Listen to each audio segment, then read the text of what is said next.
గీతాంజలినా నిన్న నైట్ స్టేషన్లో పంచాయత్ జరిగింది. సిఐ సారు మంగళవారం దాకా ఏమీ గొడవలు పెట్టుకోకుండా ఏమీ మడసనంగా ఉండనమ్మా అని చెప్పి పంపించారు సార్. స్టేషన్ దగ్గర నుంచి ఇంటి దగ్గరకు వస్తున్నాను అంతే, ఒక మళ్ళీ 20 మంది 30 మంది కృష్ణమూర్తి పంపిడం ఇట్లా జుట్టు పట్టుకొని లాక్కుంటే అంతా మగవాళ్ళే. జుట్టు పట్టి లాగి రాళ్ళతో ఇట్లా కొట్టి సచివాలయం దాకా ఈడ్చుకెళ్ళాడు.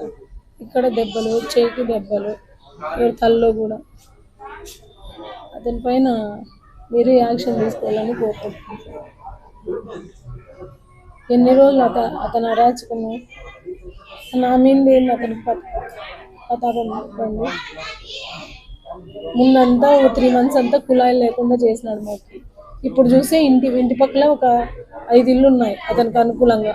ఆ ఇంటి వాళ్ళందరినీ అసలు నేను ఉన్నీమో అంటున్నాడు. ఆ గేర్లో ఆ ఇండ్లే లాగేసుకుంటాం, నేను ఉన్నీమో.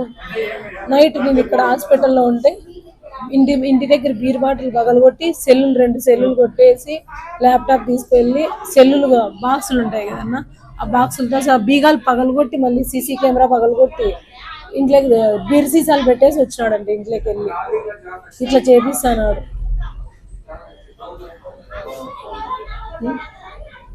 ఏమో సార్, అతను ఇల్లు కబ్జా చేయాలని చూసినాడు సార్. ఇంతకుముందు మేమేదో అట్లా కొంచెం పెద్ద మనుషులతో కూర్చోబెట్టి మాట్లాడితే అతను వినలేదు.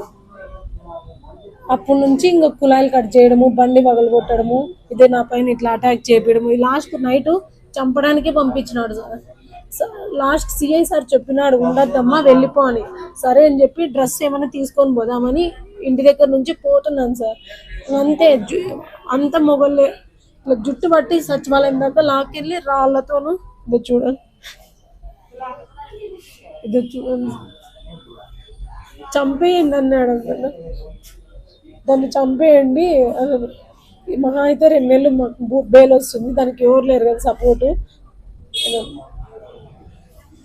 మొత్తం ఆ వాళ్ళే ముస్లిమ్స్ వాళ్ళే.